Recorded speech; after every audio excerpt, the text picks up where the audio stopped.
deep in an underground secret Pacific Island lair, Pop Culture Minefield presents Saturday Morning Funtime. This is the Comic Relief Crusader telling you to get your morning cereal ready, because here we go. Good morning, it's Saturday, and ain't got nothing to do but sit back, drink me a couple of brews, TV party tonight. Anyway, I want to welcome you to Saturday Morning Funtime.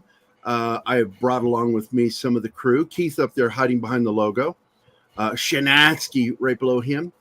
And of course, Das Wolfen. Would you like to touch my monkey, Das Wolfen? Yeah, please, Gary. I would love that. Thank you very much. Yeah, he's touching the monkey. There you go. Martina Costa Santana is here from Venezuela by means of Indiana, not Ohio. And then Baron Ormond-Tog is on our panel. And of course, today we are going to have a special guest. Let me bring us up here and introduce you to a gentleman I know. And I'm going to move him up here, and I'm going to move here. And this is Brett R. Smith. I know he's got one of those generic last names. There's nothing generic about this guy. I love his artwork. He tugs the heartstrings of my conservative heart. But on top of that, the guy is a good comic creator and very good artist on top of that. But more than that, he's a hell of a decent, halfway good guy. Are you trying to say halfway? Okay? Only halfway. Just so, I believe in the backhanded compliment, that you should always make every compliment kind of feel like an insult. And so, welcome to the show, Brett. You're good. You're a guy that I've actually been aware of for quite a while. We don't talk, which is weird. I would figure someone like you and me should probably talk more than we do, but I'm game. Yeah, sure. I sometimes I get out of circulation because I'm working on stuff, and it's out of sight, out of mind, man. Especially in today's age, you know what I mean. If you're not kind of totally engaged, circulating on the shows and talking, people kind of forget about you regardless of what you're doing. So that's partially my fault. So I love your intro though. That's awesome. It's really fun. Yeah. That's a good friend of ours. He got displaced. I want to remind you guys. He's up in Canada and in I think it was Calgary. Is he in Calgary? Am I getting it right? Well, wherever he's at, they pulled some legal shenanigans and evicted him and his family out of a house with no less than 30-day notice. Wow. Yeah, and it's like, I don't know, because they went to the sheriff's department to get some assistance, and they're like, no, what they're doing with selling the property, they don't really, it's like that 90-day thing doesn't work. And I'm like, that's some bullshit. It's Canada. It's hard to evict people in America. I mean, it's really. It's very hard. Yeah. Landlords. It depends a lot on what state you're in. Like Missouri is actually a landlord state. They're more landlord friendly than they are tenants. But the fact is, I got to be honest. You know it as well as I do. Half the tenants are fucking assholes. It's being a good renter. You hear that, and that's what I've always been a really good renter, and landlords always love me, and they're always disappointed when I give my leave or whatever. And I'm always kind of surprised, but they're just like, you have no idea how hard it is to find good renters, and it's just kind of like that's probably true. Amen. It is true. It is totally true. I see behind you some awesome posters, RoboCop and Conan. Yeah, that's the Conan is a one sheet, which I picked up a couple of years ago, so it's the real deal. And the RoboCop is a real stand-up cutout from '87. I've only seen one on eBay go for about $700, and I packed it up. I had it as a kid in '87. My dad gave it to me, and I packed it up probably in the mid to late '90s, and it just sat in storage for like 30 years, and I found it probably about 6 or 7 months ago. It's pretty, and it's in perfect shape. Well, on behalf of the people of Missouri, let me just say thank you for displaying that Conan the Barbarian poster. It's so iconic, beautiful. It's just beautiful artwork. Those are the days, man, when those they'd hire professional commercial artists to come in and do what they do best, which was sell things, like McGinnis and so many others. For us, it was probably Struzen, it's probably Drew, he's one. actually my teacher. And he's all of just our an teachers, amazing right? guy. But he actually mentored me. Oh, okay. So yeah, okay, that's amazing. Yeah, Keith has lucky. seen the letter. Keith saw the letter that Drew referred to me as a true heir to his style, and that made me very happy. Yeah, wow. Didn't make me a goddamn bit of money, but made me very happy hearing it.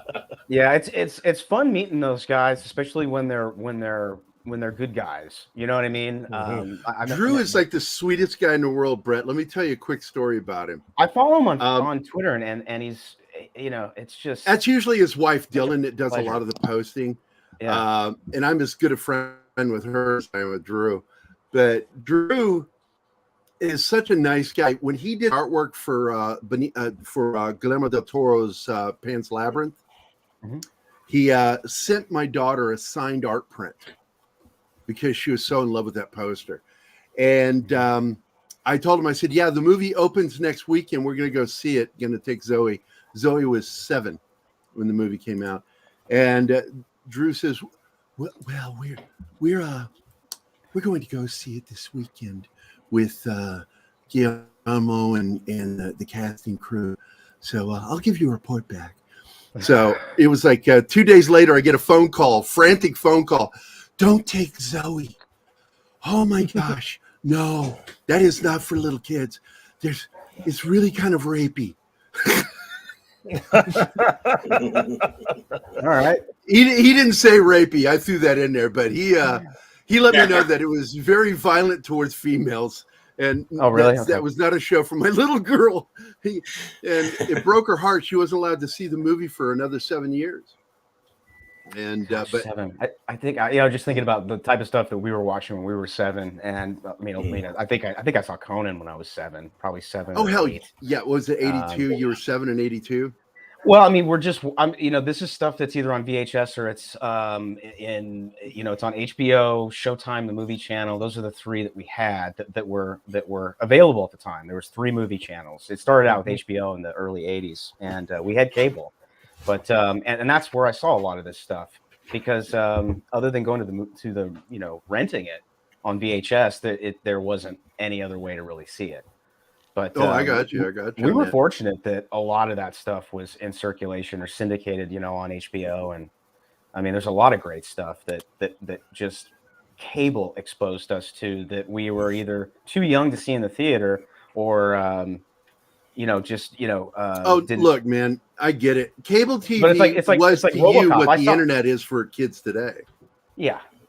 It's you just get better. You got better stuff back then because you had real professionals doing this stuff that were, they were just savvy in appealing to everybody, and that was the idea, was meet in the seats, appeal to everybody, get everybody in there, make money. Make your budget back, with an opening day, opening weekend, and then it's just gravy, and how do you do that? You have manageable budgets. You don't have these $250, $300 million movies where it's like make or break. It's, and you can't tell me that this stuff is just tax write-offs, because you can only do that so much. There's only so much loss you can take as a company. So it's back then the audience was not bifurcated, unless you were into foreign films or animation, things that you'd have to go to like art houses. Like I used to go and see Spike and Mike. I think that's the first place where I saw Beavis and Butthead and all kinds of stuff. And I had to go to like a grungy cinema down like on the west side of Phoenix near Christown Mall to go see this thing. And it was like the Dollar Theater type place. I saw Rambo 3 there because I missed it in the theater, but it was at the Dollar Cinema, which is kind of where movies went after they were sort of out of the regular cinemas. But RoboCop I saw in the theater. I was 10 years old, something like that, 10, 11. What was that, 86, 87? So somewhere in that. And my mom took me, because my dad wouldn't take me. He was like, absolutely not. I wanted to see Dune in 82. He was like, absolutely not. But I saw it on cable. So, You know, And I don't really consider it that bad. Dune, no. RoboCop, you know, yeah, absolutely. It's a Paul Verhoeven film. It's a hyper violent film. It's, you know, I mean, it was an X-rated film until they shaved a couple minutes out of it. Not a lot, but in a lot of ways, it's funny. The director's cut and the theatrical cut. I prefer the theatrical cut because I think it's worse than the director's cut, which almost gets kind of abstract, kind of. It's just too much, you know. What you don't see that they cut out makes it worse, and I think it plays more serious. It just starts to become a little bit too comic booky, you know. Ironically enough, with you know, my general feeling on what you're saying is this. I'd buy that for $1. You know, have you guys watched the films, the movies that made us episode of RoboCop? Oh hell yeah, yeah. It's, you know, it's so genius. I love listening to Kurtwood do Paul's voice. You know, where do we have the bitches come in? You know, and you're going to fuck my movie. You know, and like he's the Mad Dutchman is everything that we've heard about him and more. You know, I couldn't believe these stories of him.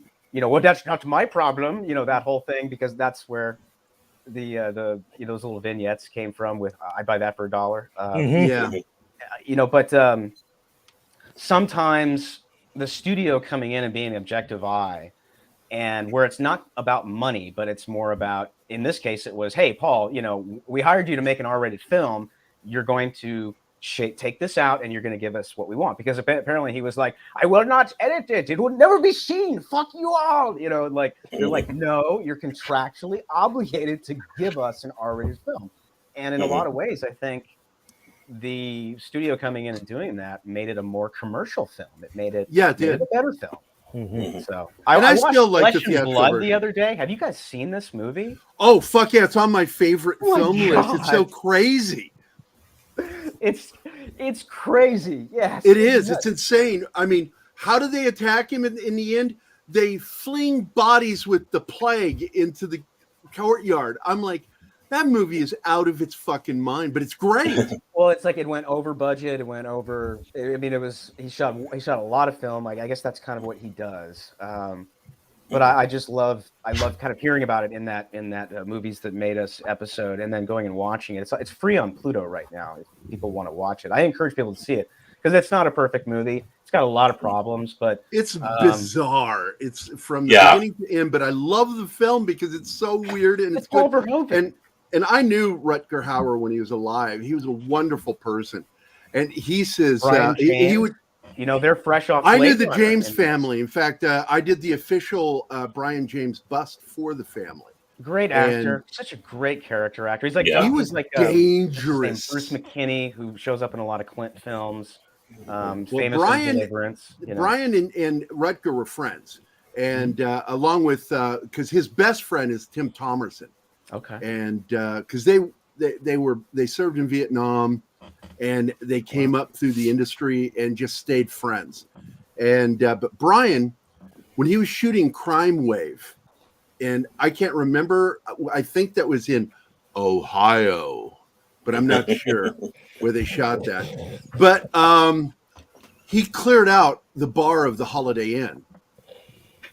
I mean, he physically cleared it out. He was a big dude, wasn't he? He got coked up and just beat the shit out of everybody. Wow. Yeah, he was a very big, volatile dude when he was on coke. And again, in the saddest news is, you know, that's what killed him. He got off coke, cleaned up his life, went to South Africa to shoot a film, thought, I'll do a couple of bumps, I'll be okay. He was dead by morning. You know, sad, man. And it happens, man. And it is sad. That's the era. That's the 80s. You know, I mean, Don in Simpson, a nutshell. You know, I mean, lost a lot of guys to cocaine. You know, that stuff. It's dangerous. Mixing, because they just were like, no way, I'm too big to die. I'm too famous. Well, and you know, that's a drug where, you know, I can see actors using it to lose inhibition, and just the same as musicians in a lot of ways. You know, creatives are creatives, and that's kind of sometimes it's unlike the impressionists of that era, all drinking absinthe, Seurat and Picasso and all these guys. That was the drink of the time. You go down to a bar and get yourself some absinthe, and it was dilate your pupils. It's an aphrodisiac. I mean, it's poison. It comes from like wormwood or something. It was outlawed for a long time. You can only get it in Spain. It's now legal again, and you can. But it's I've had it. I was not impressed. I've had it too. I had it. Some from Czechoslovakia. I had some friends who were Aspen ski instructors that somehow came upon it. And we were all in Vegas, and they were all drinking it like straight. I was like, no. You gotta, you put some sugar in that, you water it down, caramelize the sugar. It's awful tasting either way. It's just like, look, man, licorice flavored gasoline. Licorice is just garbage flavor. Oh, I hate. It's like it's like Everclear. Licorice. It's got that, yeah, gassy. It's like whatever. No thanks. Did somebody say cocaine? Just give me like a Heineken. Somebody say cocaine. Chris is here. I think Yeah, we're going to talk about Grant Morrison next. I'm just kidding. Yeah. Chris and I are good friends. Because this is the truth. I do believe we all met. All three of us met through our super duper top secret group that we were in, and with Mike and Chuck Dixon and Graham, and I was brought in there by Denise and Dave Dorman. They're like, great people. You're going to like this group. And I'm like, oh, okay. I get in there and I'm like, oh, it's Fight Club. We can't talk about it. Okay. You're talking about it. I managed to talk about it without talking about it because I never say the name of the group. Yeah, don't let PayPal see it, right? Oh, yeah. But I do want to, I just noticed that to the right of me on the screen, that is you, Baron. That's you. That little cartoon guy with the pipe, that's you. You should put a beard on him. Yeah, it's you. I got a little more hair. I don't know. I think you're pretty bald. That's what Brandon said. So before we get going any further, because we need to get into your professional. Sure. I need to say hello to everybody in the chat. First person here was, Baron. Fuck you, Baron. Anima Confusa, the love of my life, is here. Let's see. Kingsport Cal from Tennessee is here. Monkey Jeebus, thank you. Come again. Let's see. Gosh, I'm going to go through your list, dude, Martin. So Anima Confusa, Kingsport Cal, Monkey Jeebus, Scribe Light is here. Another favorite person of mine. Great. He's really into writing and what writing is supposed to be. And I love his criticism. He always likes my shit. That's Penny what is here. Scribe means. Happy Saturday, Penny. Glad to see you. Dr. Dragon is here. He is the single best name for a Saturday morning cartoon villain. Lord Thoth is here. All hail, Lord Thoth. Deleted scenes. Why aren't you on the show, Deleted? What the fuck, dude? Cables. How I found real...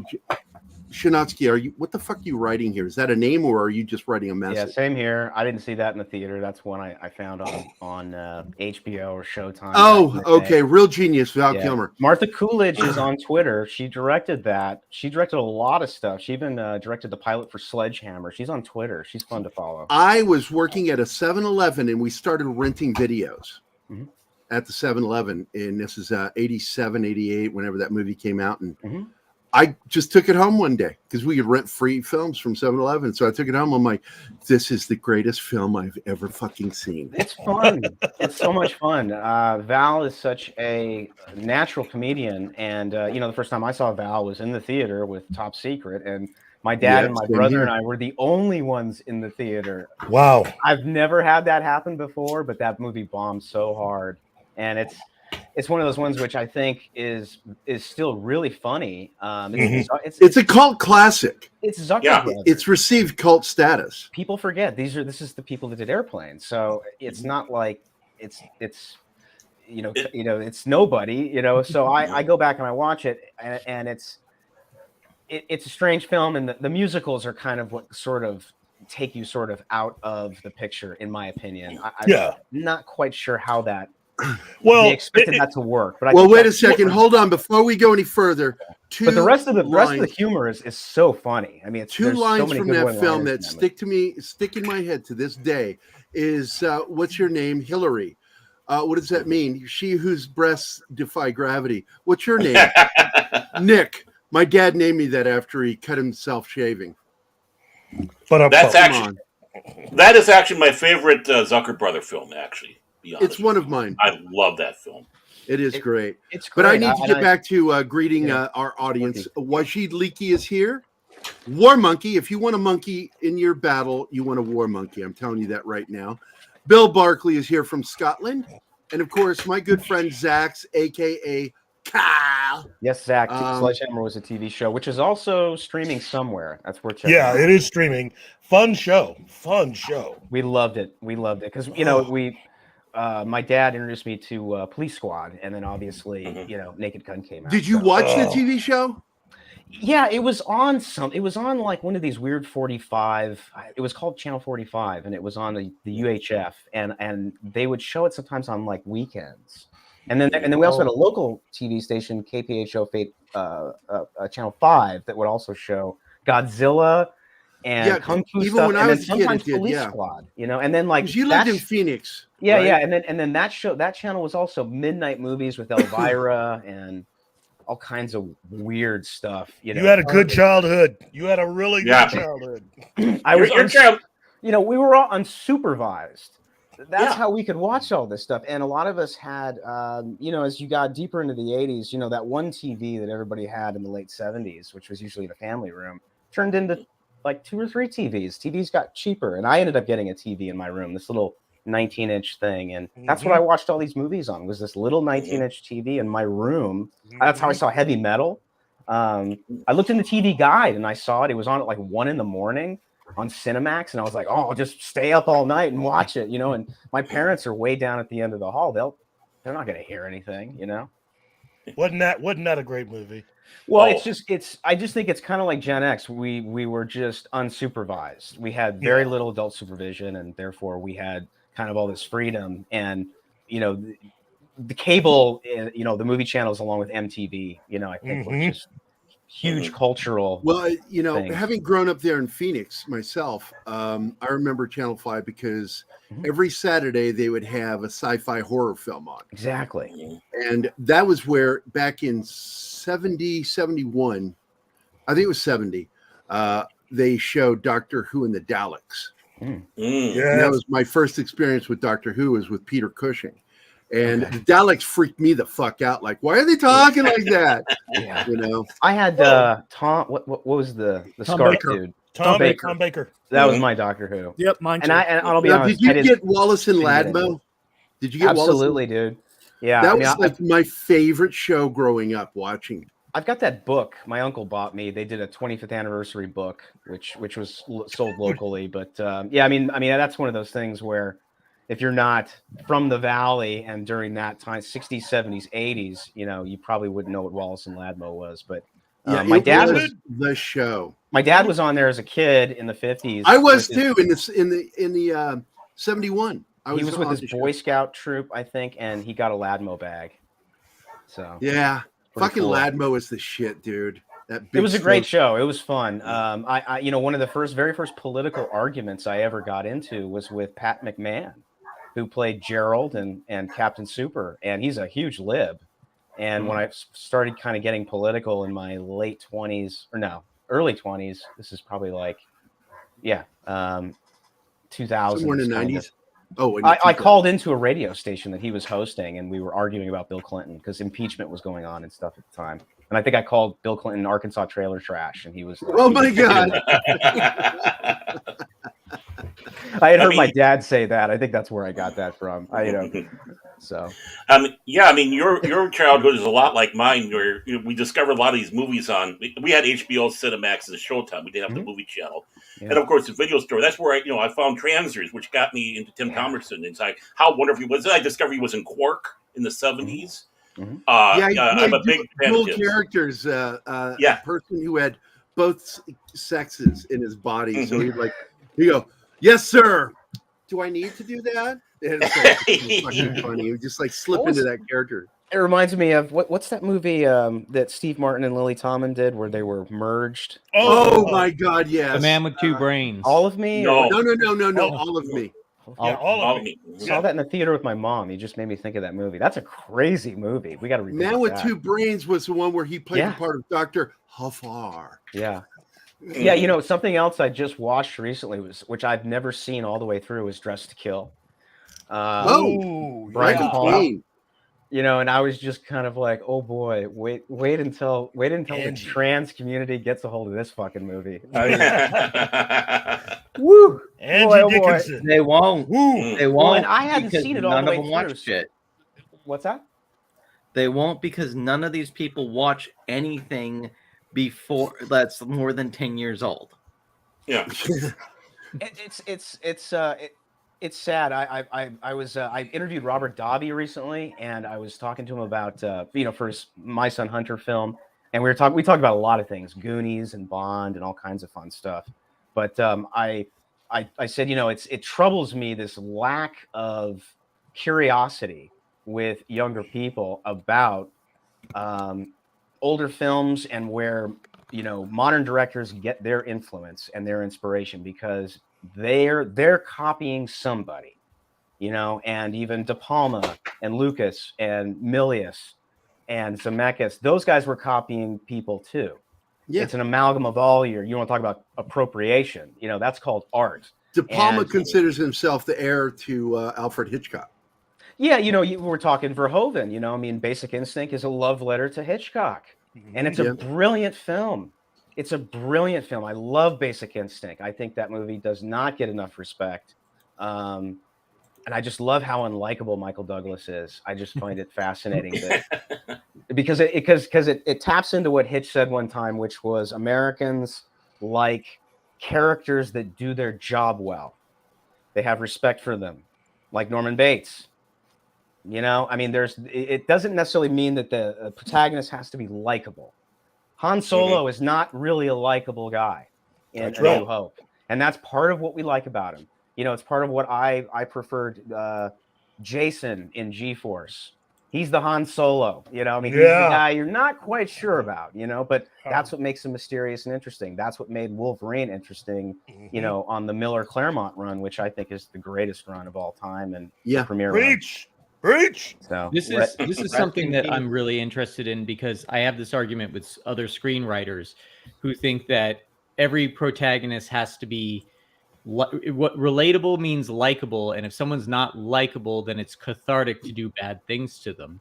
And I'm like, no, the audience they don't have to agree with the character; they just have to understand why they're doing what they're doing. Well, there does need this other thing now, and like another Michael Douglas film, the one where he cheats on his wife, Fatal Attraction. Yeah, Fatal Attraction. Yeah. Ooh, you want to talk about a movie that he's not likable in that film. He isn't, even though he's a victim. He's a victim of his own behavior. Yeah. He caused everything that's coming, but. What they did in that film that I found interesting, because you have to care about your protagonist in some way. And what they did in that film is we cared about his family. Yes. Yep. Because his family was in harm's way. We also give him a second chance. We give him grace. We do that. We do that because he is penitent. And then we're on his side at that point, because he asked for forgiveness from his wife. She gives it to him.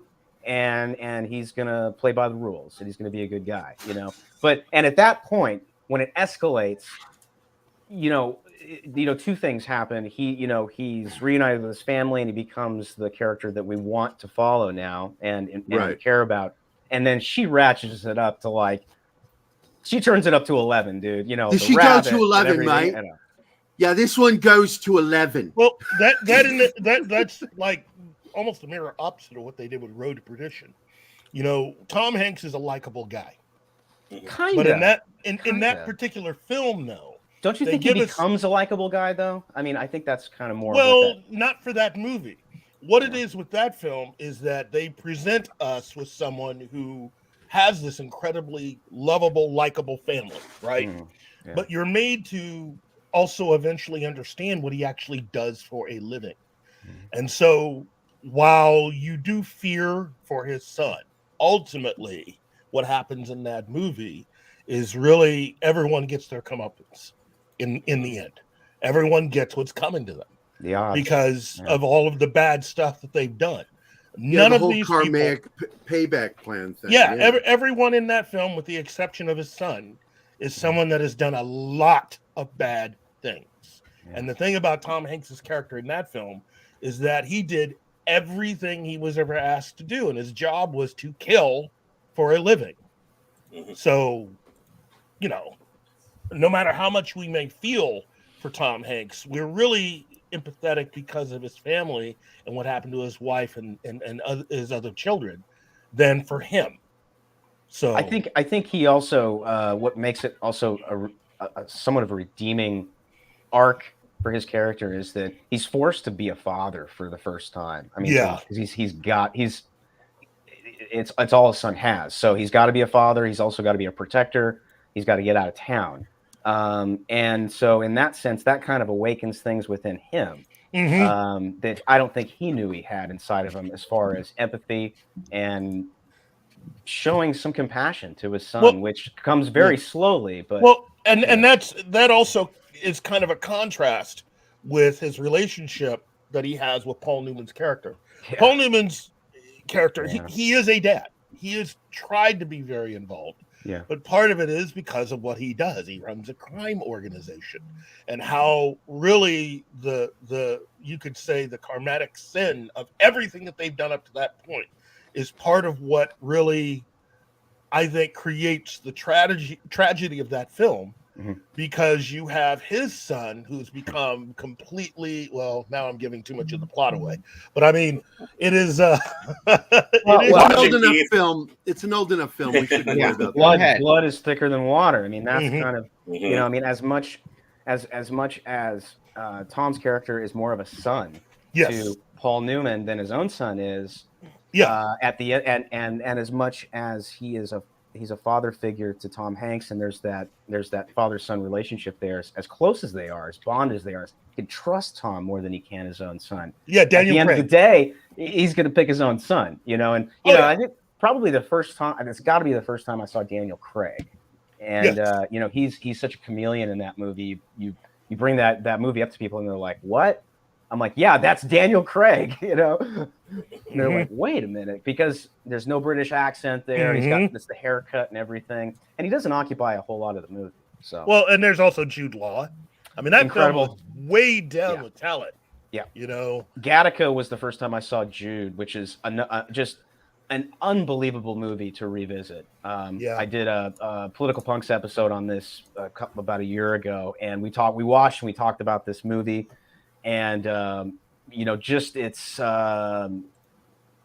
you know, I mean, what's it, 97 or something, and like here we are, and it's like we're right on the cusp of Designer Babies, and we're gonna get there. It's going to happen, and that's going to be the thing. You know, and that movie is it's got an alternate ending, which I'd never seen before, but it's got a crawl at the end that they cut out where it says, you know, if this kind of technology was employed way back when, you wouldn't have Abraham Lincoln, you wouldn't have you know, Picasso, you wouldn't have all these people who have genetic defects or things that were wrong with them, heart disease, asthma, whatever. But, you know, I love the moral questions that movie asks. The same guy did The Truman Show. So this dude is obviously kind of tied into culture. The director's name is Andrew Nicolai. For a while, he was one of my favorite directors. Unfortunately, I think it's that he was making these really intelligent movies, but he wasn't getting a lot of business in there. So he then started to do schlock like In Time, and that was The Host, the Twilight Authors like book movie, and all these other things. Gattaca has a great soundtrack. But beautiful art, beautiful production, the whole look of it. It's a small movie. It doesn't have a huge budget. They did a lot. Got very small effects shots, the rockets, but the choices in film, and it's going back to what Sid Mead said on Blade Runner to Ridley, which is the future is old. You don't understand. The future is not futuristic. It's not this okay. something new. It's you old. just said a trigger word for me. Yeah. Just so you know, I am the founder of the Blade Runner fan I know, club. and dude, I was onto that website in the late '90s when I was reading Future Noir. Did you join our roundtable? No, I Blade Runner. wasn't into You should have chats joined or it. anything. But I remember finding that website because I was looking for screenshots, and it was very hard to find back then. We have the entire library of I know, because I used a lot of different visual films. Reference for things. So yeah, boy, you just triggered me. You said Blade Runner, and I'm like, all right, I'm in here. I'm in this. Yeah, man. I mean, it's that's another one where it's I got obsessed, and I have like these, and it's like the director's cut in '92 I saw in the theater when they re-released it, and that was a big deal for me. But I watched it as a kid, and it's just funny because it's meant different things to me throughout my life, and as I've gotten older, it means different things to me. But the incarnations, the whole thing, I think we have Ridley to blame for basically this. Director's cut shit, he had such just good and bad, I actually blame Jerry Parenteau and Bud Yorkin for the 1992 director's cut. Ridley was so not involved with it, and this is from Ridley's own mouth. It's interesting that those two guys would be the ones to put that out. He fell asleep during the air when he got to watch their directors. I have witnessed this. College, my last week in college in English class, we have nothing to do. The teacher says, Brett, go to the library and get a cart and get a TV and a VCR. And you guys know what I'm talking about, those big metal carts. So when I got a big 22-inch tube TV with a VCR, and he said, pick a movie. They had the director's cut. So I said, okay, this is going to be an interesting. This is probably about 20 kids, all probably now old millennials. So I was 22. They were all 18, 19, fresh out of high school. So I showed the director's cut. Half the class falls asleep. The other half is riveted, and they can't believe what the fuck they're seeing because they're saying this is where the Matrix came from. This is where Necromancer. This is where Gibson. This is cyberpunk. Like, holy shit! This is 1982. 1982, and it's a film that stands up today when it comes to the visual effects. Well, and this was way before Sydney the final cut. Blew us away. And then obviously later the final cut. Not Sydney. And, I just forgot his name. I like the final cut, but Dangerous Days. I think I encourage everybody to see who hasn't seen Dangerous Days. Yep. It's worth the 3 hours, and it's a pretty quick 3 hours actually. There is a 3-page interview with me in Future Noir, the UK edition. Oh, cool. It's got a 1-page interview with Gary, who took over Blade Zone for me in 2002, 2003. Mm-hmm. I just quit. I couldn't do it anymore. I was working on my career. Yeah. And in the interview, God, I insulted so many different genres. I insulted Star Wars, Star Trek, because I said, he says, well, how do you tell the difference between a Blade Runner fan and, say, Star Trek or Star Wars? I said, well, those dinks are running around in costumes doing weird shit. I said, the Blade Runner fan is the person that just showed up after work in their work clothes. They look normal. And then he says, what do you think would be another difference is? And I said, oh, Blade Runner fans get laid a lot. And he said he had to take 2 of those out of the interview. He's like, look, man, I can't have those in there. They will like be shitting all over you for that. Yeah. I'm like, whatever. But is it not true? I mean, it's true. Gary, by the way, you're trying to think of Ron Cobb. Oh, no. Not Ron I was Cobb? trying to think of the visual effects guy who did 2001 with Dougie Trumbull. Thank you, Doug Trumbull. Yeah, Name just escaped me. Thought you were talking about designers. Now, Brett, he was on the list of people I was trying to get an interview before we lost him. Yeah. And I great failed guy. again. Visionary. Gary, we have a super sticker from 6. Yes, I do. I saw that. It's a poop sticker. I went and looked. It is a 99-cent poop sticker. She's throwing poop at me. We've I already thought the had monkeys would. War Monkey, I think, was the one who broke the back door Yeah. comment. So I'm going to go ahead and play him that video, and then I'm going to play her video. Here we go. Back door. Like, wouldn't you know that back door would trigger a trap door? Yeah, baby. Yeah. And then for the Super Sticker 6, this one's for you. Hello. Hey, Brian, it's me. I got a question for you. Herbert and I are playing categories. Would you count NyQuil as a beverage? No, right? No. Yeah, not gonna fly, old man. Thanks, Brian. Oh, that is bullshit. You use it to cook chicken now. Absolutely one of the way, funniest moments in Family Guy history, that fucking conversation. And just for shits and giggles, I'm going to throw this video up. Thank you for your cooperation. See, I'm going to say something. I'm going to say something unpopular. I liked the voiceover though in Blade Runner. I did And too. I know that. Well, I'm a big fan of the theatrical cut, too. Yeah. I like both. Yep. And Yeah. one thing Humor, that's, human. boy, I got to tell you, Brett, one thing that's gotten me a lot of heat is because I defend the fact that there's no fucking way Rick Deckard is a replicant. Well, you can read this chat from Bill. Oh, Bill's trying to trick you. Oh, fuck you, Bill. Fuck you, entire Scotland. I defer to Hampton on this. I defer to Hampton, and Hampton's been very open about this. Hampton said that he's not. Hampton he said that that's not what Hampton said. Hampton said that Ridley says he is. Yes, Hampton and says it's not in his It's script. not important. Hampton It's not said important it's if he's not. a replicant or not.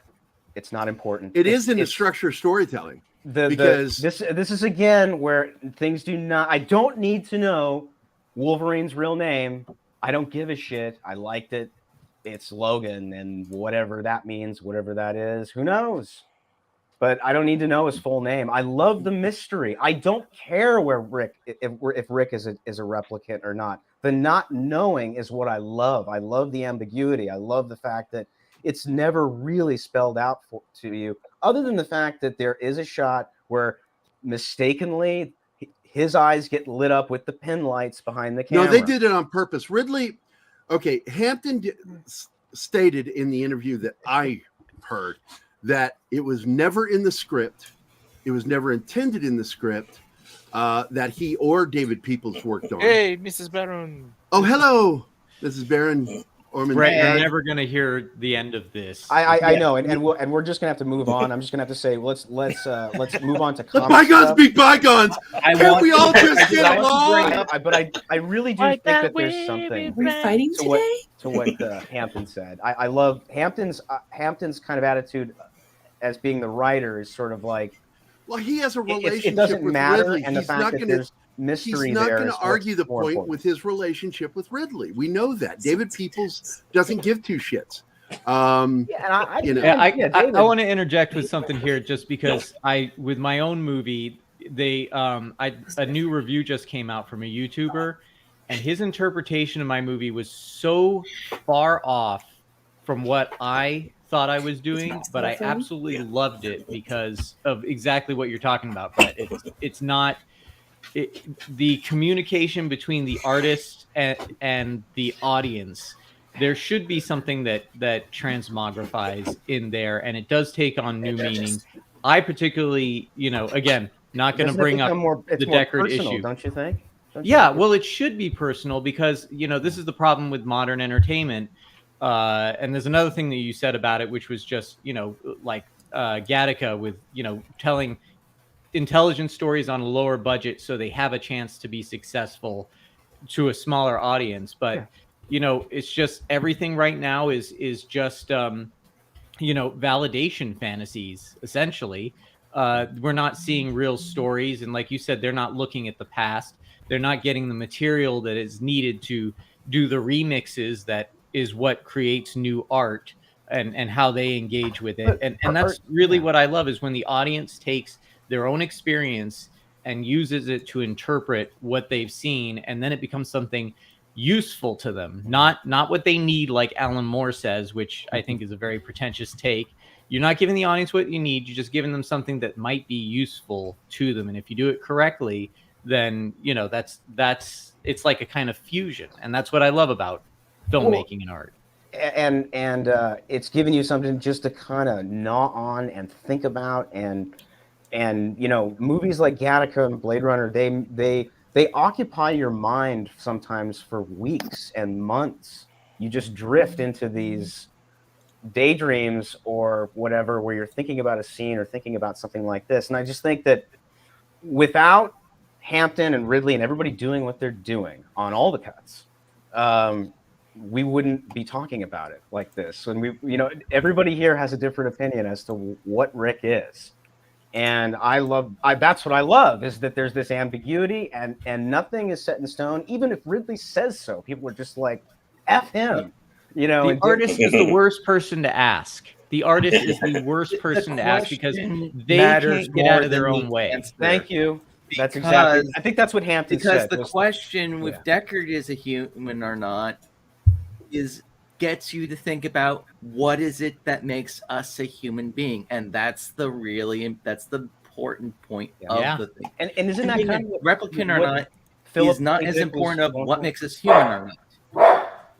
And isn't that also what Philip K. Dick was kind of going at in the original book, even though I know it's quite... No, his themes are always, am I who I am? Are these my memories?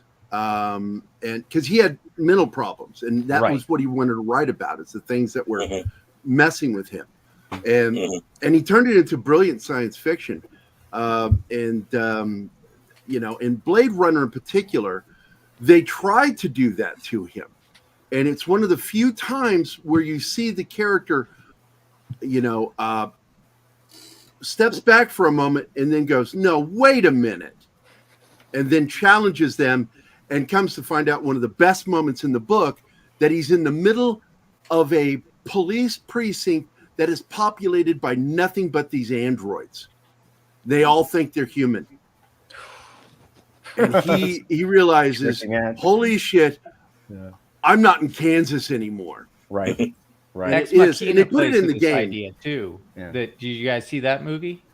Which one? Ex Machina. I haven't seen that. No. There's I won't spoil it, but there's a great moment with a character where he's so kind of tripped out by what he's being exposed to that he has kind of like a crisis moment like that. But I won't give it away because it's a turning point in the plot, and it's very interesting. But again, to speak to your comment about how different people are talking about it through the years, I mean, how old is The Shining? And we're still like inundated weekly by new videos going The Shining explained, and it's a completely different interpretation. That's another one, yeah. Theories like the Wendy theory, and then other reviewers will get mad. Like, the Wendy theory is ridiculous. What are you talking about? You're a complete hack, And Kubrick would just love all this stuff. I mean, the fact that any artist, David Lynch too, But it's the same with me. I'm sure it's the same with you guys, where whether it's an artist or a musician or an actor or a director, you're always interested in, it's like, what were the Rolling Stones listening to? What were the Beatles listening to? Buck Owens, and rockabilly and Ricky Nelson. And it's like Elvis, and it's the same with music. What was who was Chris Nolan watching growing up? Who was Kubrick watching growing up? That's how you go back into the past and find more interesting, amazing art. And there's not enough young people today asking those questions or being interested or curious. And that's what I told Dobby. I was like, it's the lack of curiosity which is bizarre to me. It's a big, crazy, beautiful world, and everybody thinks that this is the world, and it's not. It's a perception of a world, and I just, it's like people need to get, I think, back to basics, and you have to explore the past with art in order to create new stuff. I mean, the stuff that I'm working on right now, this project Mad Dogs, I watched 48 Hours and another 48 Hours, and I'm watching Walter Hill, and I'm looking at his cinematographers on those movies and grabbing stills Looking at Dean Cundy, who shot Romancing the Stone and a lot of Zemeckis stuff. A lot of these guys have a similar look. Man. Well, Jeffrey Kimball, Top Gun, Days of Thunder. I mean, these guys that worked with Ridley and Tony, and a lot of these guys in the 80s came from commercials. They came from knowing how to sell products and things. And that, you know, and they use storytelling within those commercials. Even Adrian Lyne, you know, a brilliant director, and came from commercials. And I just think that that's a place to go back to from the standpoint of making images which sell, which get people excited, which then you know, prompts them to buy your book. You know, so. And speaking of books, what do you got to promote here? You got anything with you there? You know, nothing new right now. You know, I wrapped up Black Tide Rising, and that will be released soon in a retail version. And at this point, you know, I was looking for something to do myself. Everybody's got their book. You know, Ethan has Cyberfrog, and you know, Allegiance Arts has Bass Reeves and all their stuff, and Graham's got his new Ghost of Matacumbe Bay. Am I saying that right? I think so.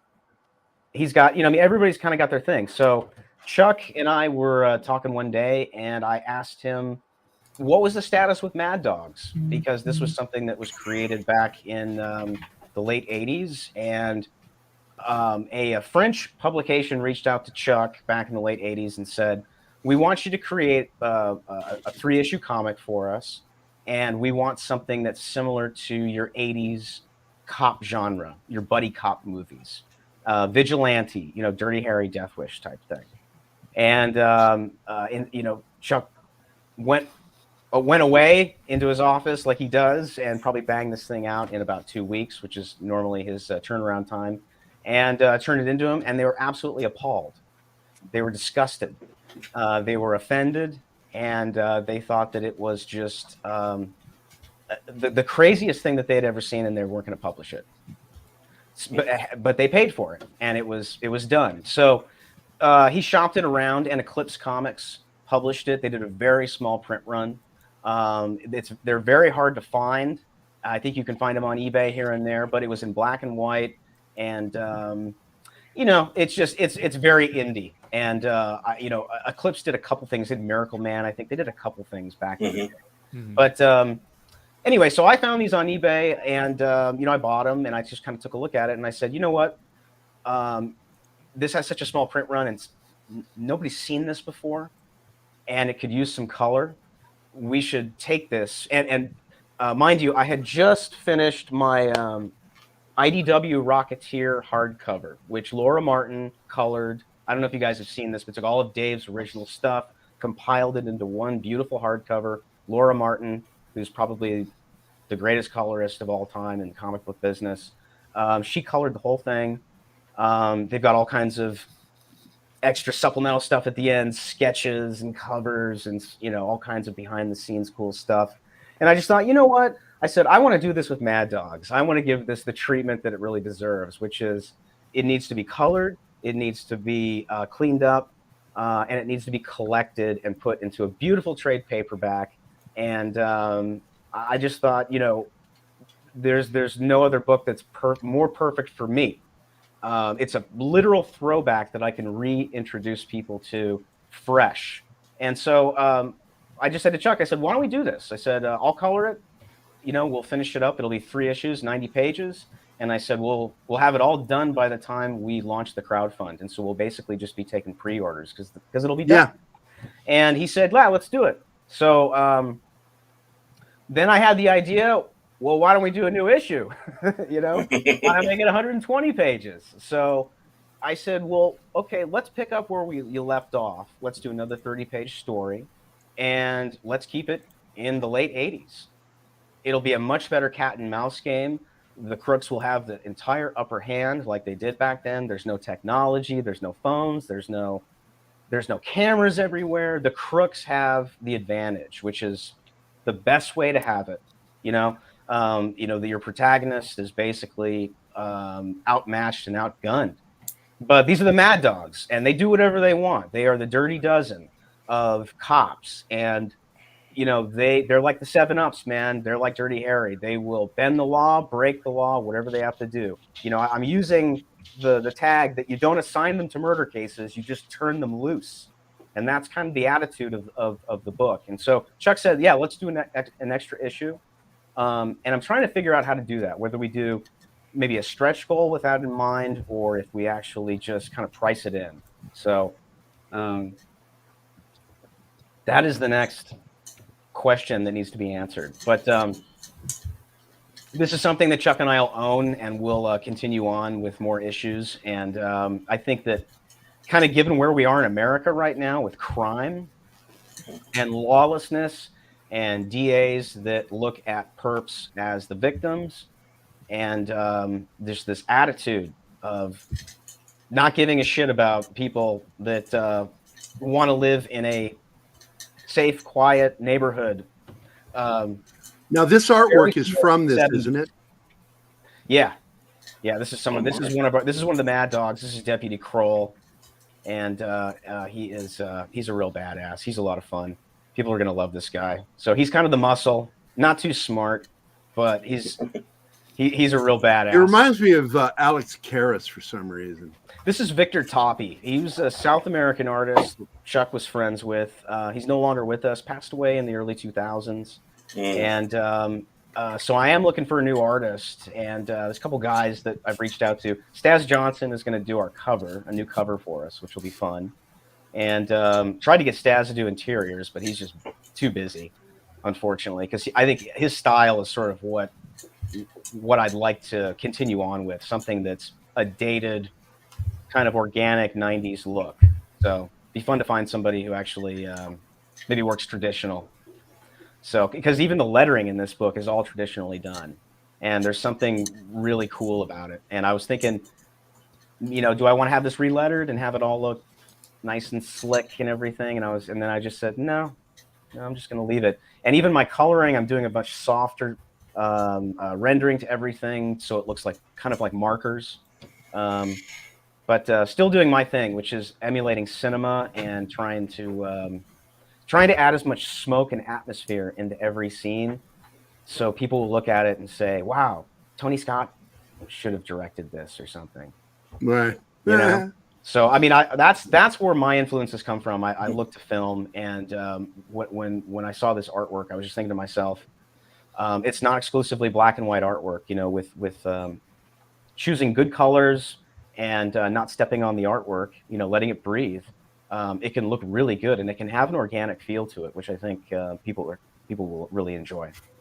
So yeah, exactly. That's thank you, I like. Real Wade Nation. It's really nice of you to say, buddy. Yeah, thank you. Speaking of that, real quick, I'll just let you guys know. IDW gave us the rights back, so it's hard to find a copy of my book, Code Word Geronimo. We are going to be doing a new edition of it. I've done a new cover. But the original print version, this version, I have 2 copies available for whoever wants to buy them. Get a hold of me privately, and we can talk. Otherwise, they're going to be sold at the convention next weekend.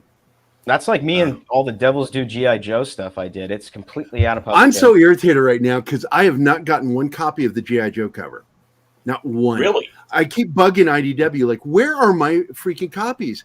Tom goes, which one are you asking about? I said, the one I just did this year. And then I got not pissed. I was annoyed that the final issue of G.I. Joe with IDW, 2 issues after mine, mimics what I did on my cover. I was the first G.I. Joe cover artist to do the Hitler, Captain America hitting Hitler, punching Hitler. I did Duke punching Cobra Commander. And then they did the exact same thing 2 issues later. I'm like, what shithead did that after I just did that cover? Seriously, it was like 2 issues after mine. And I'm like, really? And didn't even give me a nod for doing it. It's like, I did it before you, dickhead. You ever feel like that when somebody mimics what you did? Who, me? Yeah. It's funny. I was throwing sparks on my covers because I was emulating movie posters, and then I saw sparks, colorists using sparks everywhere and shit, and I was just like, eh. There's been times like that, even when I started messing around with flares, because again, I was just trying to emulate film. Then I started seeing them everywhere. I'm not saying I was the first to do it, but it was one of those things where you're doing it, and then all of a sudden you see it everywhere. Yeah, it's fucking ridiculous, dude. And but I mean, I copy other people that I like. So I mean, like everybody else does. I mean, I look at guys like Justin Ponser, the late great Justin Ponser, and Frank D'Armata. All those cross-gen colorists are phenomenal. They're the best. Some of the work I've done over the years was just in the coloring. And I love the fact that IDW made me the first colorist to get cover credit. I actually got my name put on there because they were so happy with all my color work. But I found it not really what I wanted to do. It's like all they wanted to hire me for was color work. And I'm like, I do want to draw. I like drawing. And so, but I like doing the stuff that I do, which, I'm not a comic book artist. You learned the comic book way. I didn't. I did. I mean, my mom bought me a hardcover first edition copy of How to Draw Comics the Marvel Way when I was probably 4 or 5, and I was, tracing it with tracing paper, the John Buscema, because that's how we learned. That's how we all learned. Absolutely. I was doing that with Frank Frazetta, and some of the other illustrators that I idolized it's Frazetta. I just forgot his name. He and Carlos Garzón illustrated Empire Strikes Back and Return of the Jedi. Al Williamson. Oh, yeah. Al Williamson was a guy that I mimicked a lot. Mm-hmm. And the nicest thing that was ever said about me was by Tom Waltz, senior writer at IDW, referred to me as today's Al Williamson. Oh, wow. Oh. And I'm like, thank God he's dead so he doesn't have to see my name associated with him. All the poster greats. Coloring comics has been very interesting to me, and it's funny you mentioned the flares, because the first time I noticed flares in comics was Alex Ross was doing them in his paintings, but in the early days of Image Comics coloring, back when the printing process got that banding on everything for the different tones. Yeah, that was Ollie Optics with Steve. Yeah, and the but it's funny because those were vector. That was a vector coloring program that he used originally. Oh, really? I thought it was on that first Spawn, which is nuts. I thought so I mean, there's a lot to unpack with the coloring of that era, especially like with Malibu Comics, and it's around the transition, because it's when I started in '95. It was still traditional, still markers, and then it started to go to where the marker guys Hero Comics guides. So you would color guides, and then you'd give them to Photoshop guys to reproduce, and then that's what will be printed. And then my dad said, "You need to learn Photoshop because these two fields are going to merge, and you need to be prepared for it. So go to college and learn computers." Unfortunately, I'd just been fired from Chaos Comics, so I had the opportunity to go to college, which is what I did. Well, you remember Heroic Age Comics, right? Yes. They were. I was going to the University of Illinois Film School, and they were looking for another colorist. And I actually went there and talked to them, interviewed, got hired, but ended up turning it down as a digital colorist back when digital was new. Because that was 1995, 96 when that happened. Yeah, and. When I knew I knew Todd Broker and Mark. Oh gosh, what's his name? It'll come to me in like 5 minutes. But the guys that colored for Todd were north of me in PV, and Todd was down in Tempe, down on 40th Street and Broadway. I knew Jay Photos real well, and I used to go over and hang out and sit behind them and just watch them color. And that was kind of the early. I mean, these guys were working on beige Macintosh machines. This is way before Macs got cool again. But if you want to be a colorist, you need an Amiga. It was a transition period, but it was very clear to everybody that this was the future. Unless you're Michael Linsner, there's no turning back. And this is the future, and this is how it's going to work. and it's going to be beneficial for everybody because, you know, the thing about being a colorist at the time was you're spending a lot of money on markers, and unless you have Pantone tri-tips, which you can refill, you know, you're burning a lot of gas. You're burning a lot of your income in supplies and cleanup and just the general limitations. I mean, I colored a ton of stuff on marker paper for Chaos for the 2 years that I was there. A lot of cards. Now, did you? Because I use watercolor markers. What did you use? I used the Design 2, and I used Pantone, and I used something else. I forget what it's called, but they're real stinky. But everything was basically alcohol based, and then I'd have a blender, a blending stick, basically. And then I'd also Jason Jensen and I would work together quite a bit, and he taught me a lot in the beginning about using charcoal pencil and using gouache. We used to use white gouache quite a bit for highlights. You know, it's funny. I would go in to the studio back in the 90s when Chaos was outselling Marvel, you know, during the Bad Girl craze. And Brian liked all of his gutters black. So I'd go in to all Jason's pages with a Sharpie and just fill in all the gutters after I was off work. You know, because I worked like half days at the time at kind of like a jobby job for my aunt and uncle in an office. And then in the afternoons, I'd go into Chaos and I'd color and I get paid to be there. And I was kind of like an apprentice. And then they finally just put me to work. And I was doing like 1 to 2 pages a day. And all markers, dude. You know, I mean, this is, you had to have skill. You had to have technique. You couldn't just be some asshole that learned to program and said that I'm a colorist now. It's like, no, you're not. You know, well, Photoshop destroyed. You didn't learn any of the fundamentals. You don't know art history. You know shit about nothing. You know a program. That is not being an artist. Well, you know? Photoshop destroyed movie posters. Absolutely, it did. It hit a point, and this is why Drew Struzan retired, was because he did that first Harry Potter movie, okay? And he did artwork for the second Harry Potter movie, and they preferred to go with the Photoshop version. Right. Not his artwork, his fucking artwork. And Warner Brothers can absolutely suck the soul out of artists and destroy them emotionally. It's just another, you know, it's like, you know, the studios had guys in-house that did that stuff originally. And that Brown was one of the best ones. Their expertise. And then it became a freelance thing. What do we need these people in-house for? We pay their health care and we pay their full boat. Just make them freelance. You know? Cut costs. It's all about the bottom line. It's all about the cost. It's not about the culture that you're creating within a studio, which is either one in which where art and creativity flourishes, or one where it's basically just something on a budget that you cut because you want to keep yourself in 5-star hotels whenever you go to the East Coast. You know, it's bullshit. So the top, it's no different than the teachers unions. All these people at the top make all this money, and there's shit left over for the people, the ground pounders who actually do the work. You know, and that's why people leave.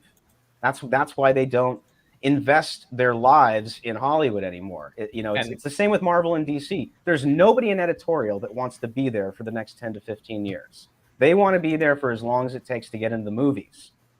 They don't give a shit about the comics. And that's why it's just become this corporate shithouse of homogenistic bullshit. And that's the only thing that they can turn out. And it's like, people ask me, they're like, well, can they fix Marvel and DC? And I'm like, no, it's never going to get fixed.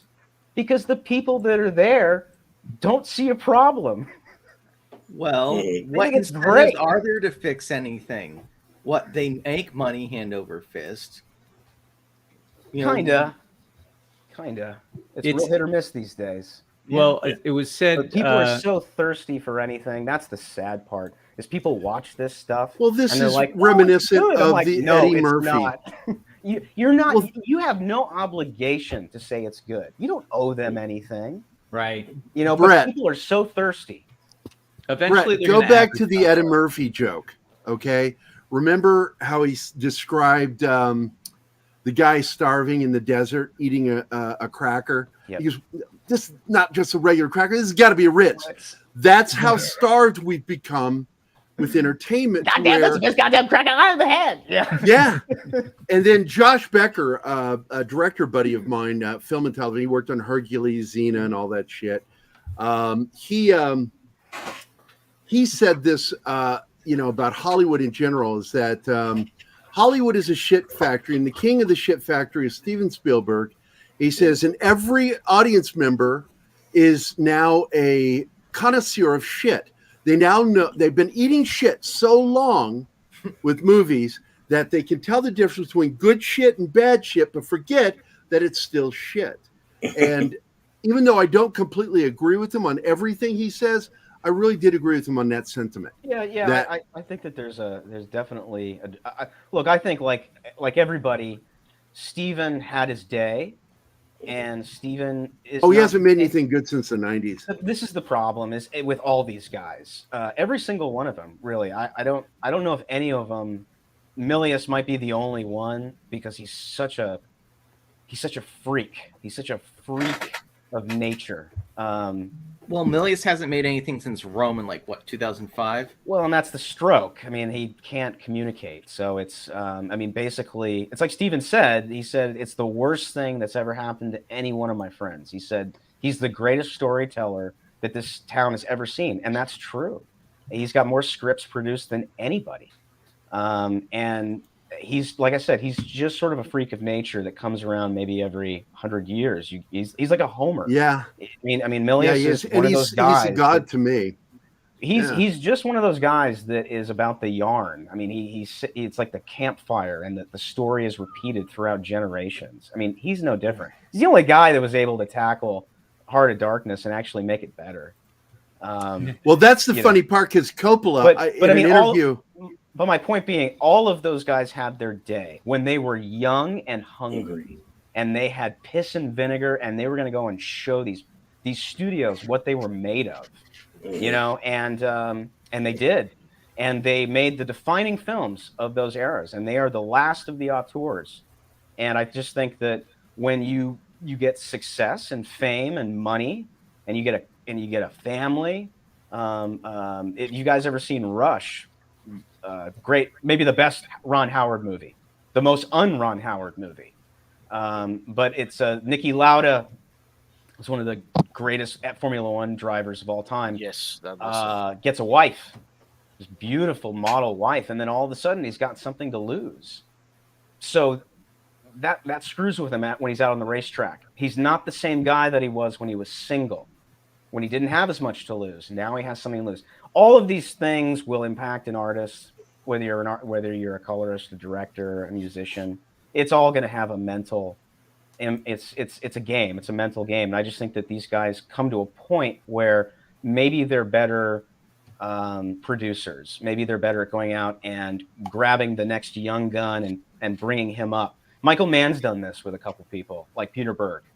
And Peter Berg, I love Peter Berg, man. And he's when I look at Peter's work, I see a lot of Michael Mann. I mean, Peter Berg is a visual guy first, because Michael Mann's a visual guy first, because these guys, like all great filmmakers and artists, understand that when you're in the midst of visual storytelling, the visual is the most important thing. And Ridley's one of those guys where I still think has the capacity to do amazing things, and I wouldn't count him out. I know Gladiator is probably maybe the last thing that really blew people's minds, but the Scott brothers and Michael Mann, I would not count them out to do something amazing before they're gone. Clint too. Clint could knock one out of the park. These guys, you just never know. But that's what we love about them, and that's why we say, well, it's kind of a bad Clint movie. And it's like, well, in comparison to what? That's the beginning of the conversation. They're all good movies to one degree or another, but is it like, a big blockbuster? Is it one is it an Unforgiven? No, but, is it a Beguiled? Is it High Plains Drifter? I don't know. But I think all these guys, some of these last of the auteurs, I wouldn't count them out. I mean, Michael Mann's going to come back with something here with his this new Heat book. And they're going to have to recast. And he's doing the film, and so it's going to be interesting to see what he does. Yeah, he'll do it right. Before we go, before we end the show, hold on. Can you hear me at all? Are you hearing me? We still need to talk about these 3 shows. One of them is brand new, and the other one are just new seasons. Oh my god! And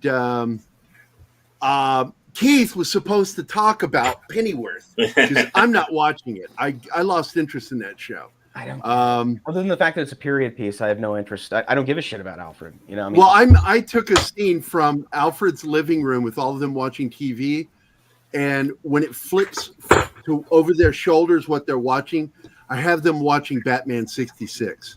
Nice. So this is this idea that it's a character we own. We don't have to pay anybody. He doesn't have a costume. It's cheap, and it's like, why does Alfred have to be anything more than a great father figure? He doesn't have to be some spy. I mean, what makes him special? Well, I love the idea of him being a commando, but the rest of it's just, I don't know. I just found it. It was silly. like Gotham, dude. I was just like, I'm not watching this show. It doesn't have Batman in it. Who gives a shit? Indeed. That. It was the same with Joker. I was just like, I'm not going to go see this movie. I don't care. I don't care. Batman's not in it. And that's the draw for me. I'm not going to go, even though, I made good money during Villains Month years and years ago. That was a fun thing that DC did. I enjoyed Villains Month. However, I just think that you need heroes to get people into the theater. Well, I was wrong with Joker though. So none of these are shows that are the result of somebody's vision. It's just like you said, a producer's just like, hey, we got this property, get a few people together, make it happen. Yeah. Chucky's the funny one because, if anybody remembers what that's based on, is My Buddy, the doll. Mm-hmm.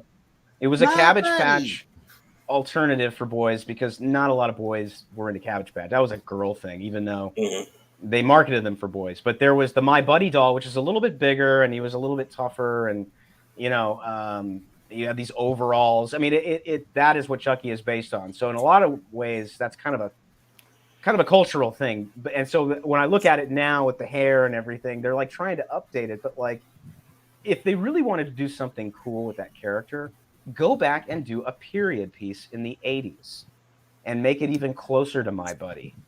Well, do you know? Well, the thing I do like with the new series is the fact that it is connected to the original films. This new series that's on Sci-Fi. I forget that Brad Dourif was in that original. Yeah, Brad Dourif is the voice again, not the Mark Hamill one. This is This is Brad the Chucky. Back. Yeah. Brad Dourif is there, and amusingly and amazingly, his daughter plays, because she can be very androgynous. She plays the younger version of him. Okay. And she pulls it off. It's really fucking weird, but it's good. And what I said was, and because I'm a very conservative and all that, but I'm a big advocate for gays being able to live their life and not be subjugated, and being allowed. Look, I said this a long time ago. I'm all for them getting married because everybody should be allowed to be miserable. Yeah, I think for our generation, churches, on the other hand, shouldn't be forced. I think for Gen Xers, it's kind of like, I don't care anymore. Like, it's just there are other hills. Just be happy, storming, whatever it is. That's not one of them. Yeah. So. And that's the way I am. It's like, I just want you, because I'm at the very cusp of the beginning of Gen X. Yeah, and I have that same general attitude. I just I want to live my life. I want you to live your life, and leave me the fuck alone. So much of us grew up with them in the workforce, or especially when you're a creative. I lived in Palm Desert at one point in time, which is next to Palm Springs, which has 44,000 people, 22 of which are gay registered couples. I mean, it's like gay Mecca in is Palm Springs, the most impossible town to date in. But they're great. And the reason why they're there is because they did to Palm Springs what they do to a lot of towns. They gentrify shitholes. And Palm Springs in the 90s was a shithole. It was falling down, and nobody wanted all that mid-century stuff. They thought it was gauche until Mad Men came along, and now everybody wants it. But they went in and bought all that stuff on the cheap and turned it into gold. And they rejuvenated the movie colony, the TV colony, which is where they filmed all these old shows out there. And they've done an amazing job. That's amazing. But it's like, for us, it's just kind of like, oh, you're gay, so what? That's the way it used to be. It's like that, who you go to bed with wasn't a big deal, right? Because there's so much more to you, right? But now it's like your identity, man. I mean, if you don't have she, her, him, or whatever, an LGBT flag, That's where I draw the line. I have absolute problem Nobody with people gives telling a me how to shit. talk. Hey, It's called going TMI. Going back to Child's Play, though, I want to make a recommendation. My buddy Alec Gillis, who was the co-founder of Studio ADI, worked on the Aliens franchise, Starship Troopers, Tremors. Yeah. He went and made a short film called Playtime with Billy, and it was an homage to Chucky, but the plot was that Chucky was an old animatronic whose like latex skin was falling off, and he's like, bills were past due. He's like hiding from the landlord, and suddenly he finds out that they're rebooting his franchise. So he goes to get all fixed up, only to find out that he's actually being replaced with CGI. So it's on the Studio ADI YouTube channel right now. Although I keep trying to get him to go put it on video on demand because it's really funny. But he knew all the guys who worked on the original Child's Play, so for him, that was a way of taking that idea and making it personal for him. But it was really funny, and he did a good job with it. I was there when he was building all that stuff. It was really love amazing. animatronics and all the in-camera effects and the practical effects. Which if you want to make a cheaper film, do practical effects. They're a lot cheaper than CGI. CGI is what jacks up these movie budgets into the stratosphere. And I almost went to work for and very little is done on Chucky. They have a lot of puppeteers on this show, and here's the poster again. It's so freaking cool what they're doing, and I got to tell you, the main protagonist is a gay kid in love with this other gay kid, and it's like, you know what? It doesn't bug me at all. I'm fine with that because it's a good story. It's good writing. It's funny. And I love the fact that Chucky addresses it too within the show, and he goes, I don't hold anything against you. I kill you all equally. Exactly. What was the film recently they got all upset because they killed all these gay people? It was some slasher flick. It's the Puppet Master. They did a Puppet Master reboot. Right, and LGBT got all upset over it or whatever, which reminded me of, they got upset over Basic Instinct too, because they all said that Verhoeven was making gay people out to be murderers.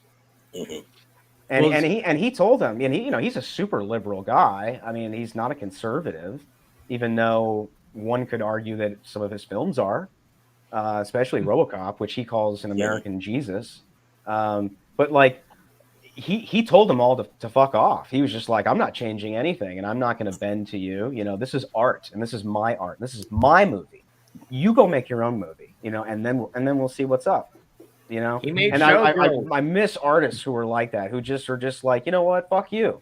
They're still there, and the problem is they're all afraid. Well, Tarantino was basically like that in the junkets and whatnot for Once Upon a Time in Hollywood, when they were all pissing and moaning about Margot Robbie not having any lines. I don't subscribe to what was it he says? He pulled a Newt Gingrich and he just said, I don't agree with the premise of your question. That's it. I reject your hypothesis. Right. It's a great line. Stupid. Now question. here's another show. I watched the pilot. Now I saw the original. I can't remember if it was Dutch or what it was. The original film, let the right one in, and then they did an American one with Chloe. What's her name? And it was not that good. I liked the foreign one, and this one has a feel of something like the original film, but it's based on a book anyway. And so they're going a little deeper with this story because.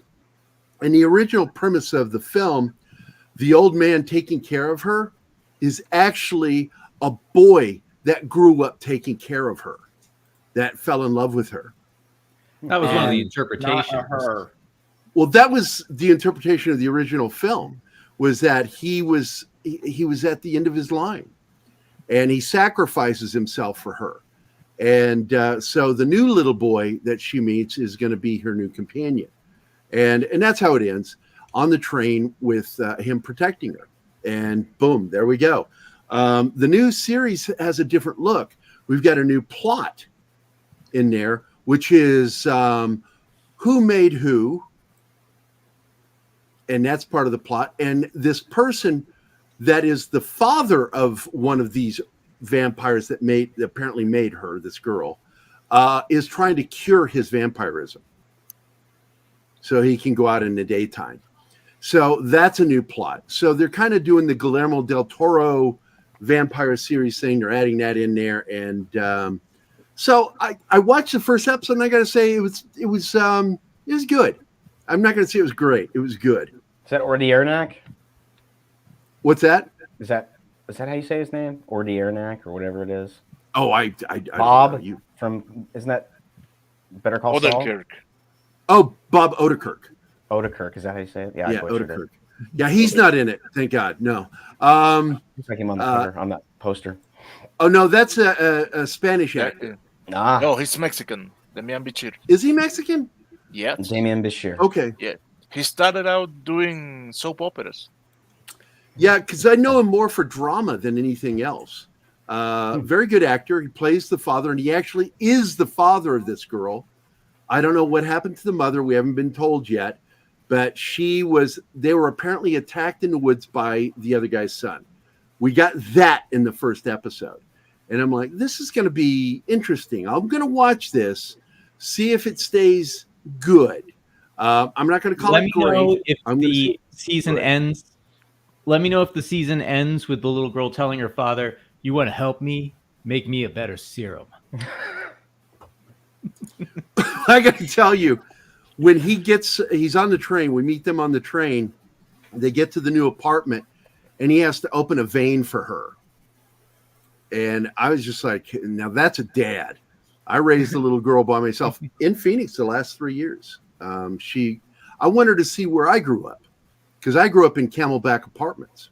Gotcha. And that was a rough place. That's probably gentrified now, more than likely. It still looks the same to me. Does it look the same? It still looks the same. I always hop on if I go down to Phoenix to visit my family, because all my siblings are there, my nieces and nephews. If I go down to visit, I always stop by all the old haunts. But Camelback itself has changed. That's the road. I mean, a lot of the restaurants and hotels are gone. They're gone. Yeah. Yeah, they're putting up new stuff. But the Camelback apartment still looks like a piece of shit apartments, that I grew up in. Got into my first fist fight right there when I was 6. It's a rough. I mean, it was a rough area in the 80s and the 90s for sure. It was in the 70s too. Speaking of opening up a vein, I got to go feed my kids actually, so I'm gonna run. But Brett, after years of being Facebook friends with you, it's great to put a moving face. Yeah, I know, right? Before you go, Chris, does he not feel part of the panel? Does who not he what? Brett, does he not feel like he's part of the panel? One of us. I was going to do that. One of us. Actually, you know what I was thinking? Be afraid. Every time we have a guest, I start like casting them and stuff. Like Heidi Frazetta, I got All her right, in I'm tired a of short you film, taking. And I'm looking at Brett. I'm going like show. Michael Bean. You did it with Sarah Frazetta. Yeah, Sarah's a friend of mine, and he puts her in his movie. I'm like, okay, stop stealing my people. I will steal everybody you love. Sarah's a babe. Why not? I actually invited. Yeah. She's amazing, dude. She is. I could go on about all the great things. I'm going to get her on actress, next great week. Smile, by the way, great camera presence. I was just going to say she's got that charisma behind the camera that some people have and some people don't. She's like a light. When she comes into the room, she lights the room up. There are certain people that are like that, and she's one of those people. Publishing all of her dad's stuff now in comic format? I think they're all doing it through the family. Yeah, I think it's because we purchased some stuff and it says Frazetta Girls on the back of the label. It looks good, and I'm not just talking. They're obviously using her dad's covers, but the interiors they looked good to me. Yeah. Well, she works with some really good artists herself. A little better than Danzig, Oh, well, a little better. Heidi, Sarah. I don't know why I said Heidi. She is really adamant I've had discussions with her about this.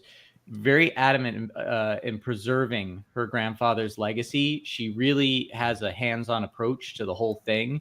And when you talk to her about him and his individual works of art, she knows it inside and out. I mean, she's not fronting. She is, you know. Well, the thing that's really neat about her, though, Chris, is that she is the first Frazetta to follow in Frank's footsteps.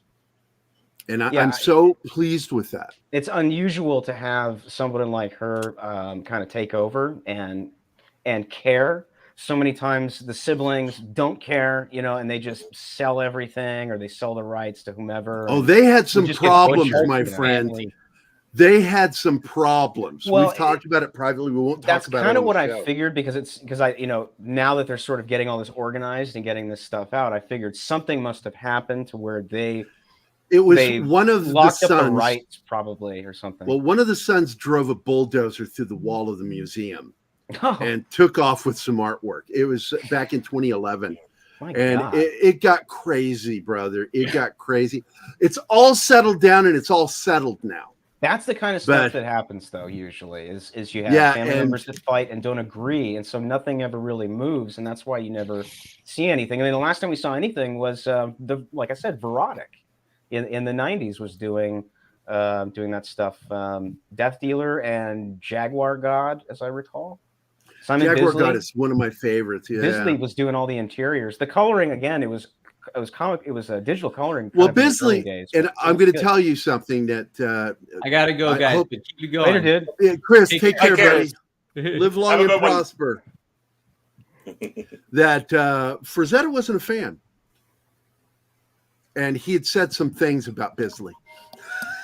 Well, and I'm not going to sit here and say that Glenn was a great writer, even though I almost went to work for Glenn, and I met Glenn at Mile High Comics out in Mesa. Right after, maybe out of a year after I left Chaos, got fired from Chaos. Bubba, who you got fired? Oh yeah. What'd you do? Me back on, and I'll tell you that story. It's a fun story. So I want to hear it now. I can't tell it now. It's a long story. So it'll have to be another time. But all right, Brian Polito and I are he's solidifying another appearance on here. I like Brian fired me. I was 19. I think I was 20, maybe.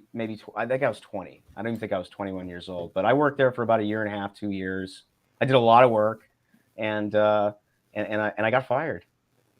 So, but then Bubba, who ran Mile High Comics, called me up and said, "Hey, Glenn." He knew I was looking for work. He's like, "Glenn Danzig's coming down." He's like, "Why don't you come meet this guy? He's got Veronica, and he's doing a lot of stuff, and I'll introduce you to his editor. It was Ruthie Smith Barlow, and I met Ruthie, and it was completely full of shit. And then I met Glenn, and after everybody had kind of cleared out, and Glenn was sort of perusing around, Bubba introduced me to Glenn, and he's a really nice guy. You know, we sat and talked about art and music and stuff for about 20 or 30 minutes, and he looked at my portfolio, and he was just like, he's like, "Oh yeah, man, I like the Chaos stuff. This is good looking stuff, and we'll have to get you working here pretty soon." And I was like, "All right." Nothing ever happened. Nothing ever happened. Yeah, I've been fired from quite a few jobs when I was younger. Every single job I got fired from, it was my mouth. They got me fired. And I know it's coming. Aaron, I know you have opinions and they offend people? I worked at a bronze foundry where we actually did statues, real artwork, bronze casting, lost wax process. I was trained in that. I was a mold maker, and I knew how to pour wax into the molds. I was like 18 doing this job. I knew how to do it. I'd been making molds since I was a kid. Craig Edwards, movie and TV effects guy, was the first person I did a mold of. But I didn't put enough release on his eyebrows and eyelashes. And it was the first time I'd done a face, and I'm sitting there, and I pulled up. Brutal. I pulled up, and I felt tension. I went, nothing you can do. So I went, "Craig?" He's like, I went, "I am so sorry." And I just pulled it up, and then I pulled his eyebrows and eyelashes out. And he was our producer on this show for a while. And spirit gum. You use too much spirit gum on like foam or that was a plaster. Latex. A plaster cast. And what it was, I was using Vaseline, but I didn't coat the hair enough. I should have completely coated it. I wanted to be his eyes. Before I always wanted to be a comic book artist, but like in somewhere between 9 and 13, I wanted to be Rob Bottin. I wanted to be Rick Baker. I wanted to be a makeup effects guy. Yeah, that's all I wanted to be. I go down, I bought a lot of foam and what's it? There's the foam latex, and then there's foam latex. There's silicone is the way to do it now. Yeah, right. Bought this stuff called Gel Fex one year, which I did sort of like Freddy Krueger stuff, and I love that stuff. It's I remember I had I had Fangoria. That was my magazine. Buddy, Fangoria. So, but yeah, I got to tell you, man, it's fun. So many of us, and because I've talked to other guys artists like us, that had that passion when we were kids, that was where we wanted to go. And the only reason I think I didn't go that direction is because I had a kid when I was 18 and I got scared and I realized I had to hold a job down. But that job, the Bronze Foundry, I got fired because I did the cast, the mold of the statue of Governor Belial of Virginia. It was the official statue. It was going in the Capitol. And when I did it, I shouldn't have done it the direction I did. I got an air bubble under the ear in the casting, the rubber. And we used, it's a silicone-based rubber. And oh my God, I got a bubble in there and I didn't hear the end of it. And then when one of the metal worker bosses, all he works on is metal, he doesn't know shit about what I do, walks into there and he starts criticizing me. And I said, well, why don't you do my fucking job, Mike? You're so fucking good at what you do. Why don't you do my job? And then his brother, one of my best friends, is crying and he's like, they're making me fire you. And he really did. He cried. It sucks to fire people. I've had to do it. Oh, he hated it because we were good buddies. And he was my drinking buddy, going out on the weekend, going in boats and shit. And it broke my heart getting fired from that. I'll tell you my story of chaos next time. We'll do this again, but it's a good story from the standpoint of good learning experience. And it's one of those things that you need to have happen when you're young. And therefore, you learn something. You learn from it. Yeah, I mean that's that scene. That's Tom Skerritt in Top Gun, where he's like a good pilot. Always has to evaluate what's happened to him so he can apply what he's learned. Otherwise, you're just going to spin your wheels forever. But the thing with chaos, and Brian Polito and I have talked about it a couple times over the years, and we're very much simpatico and friends now, and we joke about it, and it's funny, and I still tell him to this day it was the best thing that ever happened to me, and I credit him for cutting me loose so I could go to college and art school and learn computers and learn computer coloring, because if I hadn't done that, I wouldn't have gotten a job at Hi-Fi when I got out of school. So it was about a year from the time I graduated before I got that job at Hi-Fi, but there's about 7 months in there where I was freelancing, doing a lot of storyboards for local advertising affiliates in Phoenix. And a guy who I was friends with said, Hi-Fi's hiring one day. And he said, I'm going to do some samples for him. And I said, what's Hi-Fi? And he said, Hi-Fi Color Design. He's like, they're a color house out on the west side, out in Sun City. So they color a bunch of DC and Marvel books. I hadn't even heard of them. Yeah, they're the main competitor for Heroic Age. Well, I just said to myself, I said, well, why should he get the job?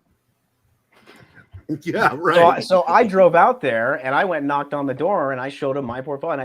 And those guys were like, wow, you've already got published work. It's a bunch of markers, but do you know how to color computers? And I sort of did. I had kind of the Todd Broker and Jay Photos watching them. I kind of knew how to do it. But those guys, Brian Miller and those guys at Hi-Fi, Brian Buccellato, Val Staples, Jason Keith, these are all guys that really they retaught me their version of coloring, how the house style at Hi-Fi, which is a great style. It's a great style for a way to learn computer coloring. And Brian Miller's published a couple books on computer coloring, the Hi-Fi method, and they're excellent for anyone who's interested in learning how to color comics. But I yeah, tell you, it does work. If you don't get fired, dude, when you're young, and you have time to make it up, I mean, that's the time to get fired. It's the time to go out and screw up, is when you're young, and that's just, it's a rite of passage, and it was great, But I'll tell you this: it's a funny story. It's not my mouth; it's my mouth. And we'll my save it actor. for next Great. time. But I will tell you it that involves every a single Halloween time, party. It'll be fun. Okay, every time I got fired, it's because of my mouth, and I finally realized I have a filter. I do have one. I just didn't want to use it. I just felt, fuck it, I'm going to say what I want to. When you're and it's young, like, you don't think you know about what? filters. I need to develop a filter, and so people think I don't have a filter to this day. You got to pick your but battles. I do.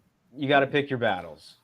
There are moments when I want to say certain things that I don't say, and on this show in particular, and they go, "Well, you don't have a filter. You just say whatever the fuck you want." And I'm like, "No, there are things on this show I want to say and I don't say, because look, they've tried to cancel me. It doesn't work because I don't care. What are you going to do? Are you going to hurt my industry? I'm a freelance artist. I didn't want to be. The reason I got back into comics, because I got started in comics in 1987, working for Blue Comet Comics out of LA. And I did some pinups for them. The money sucked, but I had a kid. And so I started looking for medical jobs because that's what I had my education in. So I worked medical for years, and then I went in the Army, got out of the Army, did Star Trek art. And I did 2 limited edition Star Trek art prints. I'm the only one to this day that did licensed Star Trek art that was actually depicting battles from Star Trek. Nice. And but I kept going, and I started getting work for magazines and marketing companies, and I discovered I can make money doing this. And so in 97, I quit my final medical job and worked full-time as an artist. Not doing comics. I was doing murals and design work. It was fun. And then in 2008, the economy took a dump. And I got laid off. And I'm like, well, what the fuck am I going to do? And Tom Waltz from IDW goes, come to work for us. And I said, I already work for you. I do your videos. He goes, I'm going to get you comic work. And I went, okay. So I was already there. I did all their videos. I was their video director for IDW for like 2 years, and animated videos for Transformers. It's how I met Steve Nile. Okay. I did his in Bernie Wrightson's book, Dead, She Said. I did the animated trailer. I did all the internal marketing for IDW. And he goes in and he tells Chris Ryle and Ted Adams, Gary's a better artist than he is a video director. They laughed. They laughed because I composed, I did the animation, and I directed. And I often did the voices on these videos. Well, you make it look too easy. You're going to tell us that he also draws whatever. And he walked in with my portfolio, and they didn't fire me. I always joke they fired me as their video director and started having me work on comics. And I was their workhorse. I worked on things nobody knows about because I didn't get any credit. I was just in there to help get shit done. I got good pay. And then I started coloring. I worked on A-Team with Chuck Dixon, and I worked on Army of Two. And the fun part was I got to fix artwork. I would complain to Tom. I'm like, look, I'm coloring this, but the guy's lighting is all off. He's got shadows going one way and shadows going the other way. He says, and he quietly would go, don't say anything. Just go ahead and fix it. Yep. That's you just kind of take that carte blanche as a colorist, whether they say so or not. But Gary, I got to jump, but I'll get you. Yeah, we're done. This is the end. Some Mad Dogs JPEGs, and we can check those out next time. And I'll tell my my chaos story. Did you have a good time? I had a blast. I'd love to come back, dude. Real quick. You Brett, fit in so well with this crowd. I'm telling you right now. Two recommendations because they're by the Gattaca guy, and you said you like that. Yeah. If you haven't seen it, one, Lord of War, which has Nicolas Cage, is one of my favorite movies. It's about gun running in the 80s and 90s. And one, because you're talking about all the digital fakery, it's called Simone, Simone. which has Al Pacino in it. And it's about a director. Oh, I remember that one. Yeah. Yeah, he loses his actress. And so a guy comes to him and he makes a completely fake actress. A CG actress. Well, everything, voice and everything, CG generated. It's a fun film. Well, I mean, we were kind of talking about that last week with this rumor that Bruce Willis had sold his digital likeness. It turned out and then there's denials that it happened. Yeah.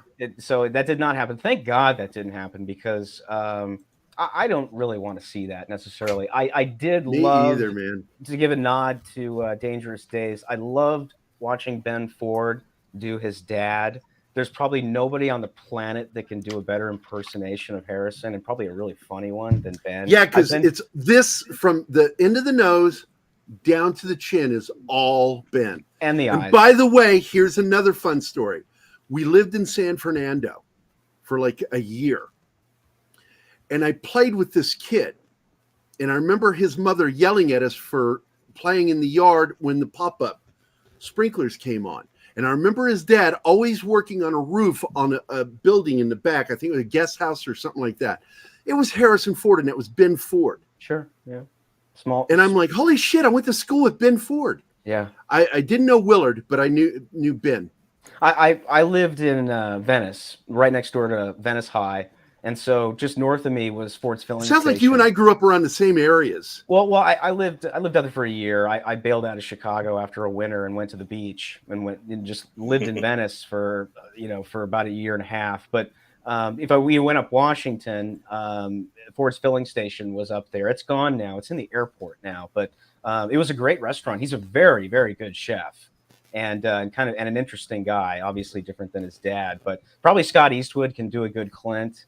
Oh my God! These guys. I keep saying they ought to reboot Dirty Harry and do it as a period piece, and actually absolutely. I would do a prequel. I would do a Dirty Harry Begins. I want to see what happens to his wife. How did he get called Dirty Harry? And then I want to see every dirty job. and then you see the transformation, and then the end sequence is that one where he's chasing the naked guy with the butcher knife and he shoots him. I mean, it's like you could perfectly reboot Dirty Harry and do kind of a Batman Begins template and have Scott do it. I mean, but they'll never do it. They'll never do it. And I get like Eli Roth to direct it. He would come at it with like the ferocity of a John Milius or that kind of sort of fervor, but they'll never do it. Yeah. So, but I will make. But I want to thank you for being here. I will make Mad Dogs for everybody to have a fun cop vigilante adventure where they basically take it to the crooks by any means necessary. It'll be a lot of fun. Before we go, actually, let's just go. Okay. I want to thank everybody for being here. Thanks, I'm not going to go through all the names because we got to go. I want to thank you for watching the show. I read every single fucking comment you made. Awesome one. Yes. Fuck you too, buddy. I love you. I want to thank Bill Barkley for trying to derail everything, because that's Bill Barkley's thing. He's Scottish and he says, fuck it, lad. Lord Thoth, I appreciate you being here. King Sport Cal, I love you guys. Anima, you want to join us afterward? You don't love him yet. Brett will get there with you guys. I want to thank you guys for a good show. Brett, thanks for being a good guest, man. You were awesome, man. Oh, thanks, man. I appreciate it. Because we had a big guest yesterday, and it's like this felt like a more relaxed thing because I get you. I already know you kind of. Yeah, we do. But we work in the same field, so I'm like, I'm going to enjoy this. It's going to be fun, and it was more fun than I even imagined it was going to be. We'll do it again for sure. And but with I'll that, have some more info on Mad Dog. Somebody asked if there's a Kickstarter campaign. There isn't yet, but that's our intention is to crowdfund Mad Dogs. Yeah, and I'm going to talk to you after this show. First of all, this is the book that's available. This is the original 2011 version that IDW published. But soon, and I don't know when, this is the new cover for the new edition we're doing through Warriors Publishing Group. And yeah, I kicked ass on this cover. I did everything on this one. Good, man. Yeah. Thank you. I went in because I fucked up on this. I had the wrong night vision, the wrong nogs on the guys. These are corrected. I have the proper night vision goggles that the SEAL team was using. And of course, I think the colors are richer. Well, your logo pops way more, which is what ultimately you want people drawn to. Yeah, first. these were rushed, and I'm just going to tell you something. Great, according to IDW, I broke the record, but nobody ever put it in the books. I drew a 72-page graphic novel in 26 days. Wow. Fast, man. That's cooking. It was average of 3 pages a day is what they had me clocked at. And I was working on shit literally as it's being sent off, uploaded and sent off to these colorists, and they were terrible. I hated their colors. They were terrible. Spanish companies. Coloring can make or break a book, man. I mean, I took 3 pages that were important in the book, and I colored them, so it popped. God, I hated that company. I really feel bad, but I do. I hate that company. But anyway, yeah, we all got experiences like that. It's fun. Exactly. So, hey everybody, get a hold of me if I have 2 copies left, and with that, we're gonna get the hell out of here. Where's the credits? There it is. Stay after the credits. It's only a minute long. Oh fuck, wrong one. God damn it! Fuck you guys. Hey guys, thanks for watching Pop Culture Minefield. If you've mind, enjoyed the Gary. show, It's an make sure to amateur like, show. Shut up. subscribe, and don't forget to click the bell icon. You're a professional amateurism. Shows and channel. Also, I'm please leave a amateur. comment. By the way, I want to We'd point like out to know again what you how thought of the stopped episode, up as Keith's well as nose letting sounds us here. know if there's something you'd like us to cover in a I swear to future God, he needs to blow his episode. nose. Don't forget that you can become a member of Pop Culture Minefield Keith looked now. like he was on top of the world. Make sure to visit our membership page Keith was in a good mood today. and He's merch busy this store weekend. at popcultureminefield.com. You can always find Pop Culture Minefield on Twitter, Facebook, Instagram, YouTube, and Twitch. I like Keith better. Hey, I got to tell you, IDW is a good place to work. I enjoyed working with everybody there. You all heard what happened with G.I. Joe and that fucking communist shit. Ran it. Bill, you always have a backdoor. That's I love IDW. I love Tom. Tom's the old friend of mine.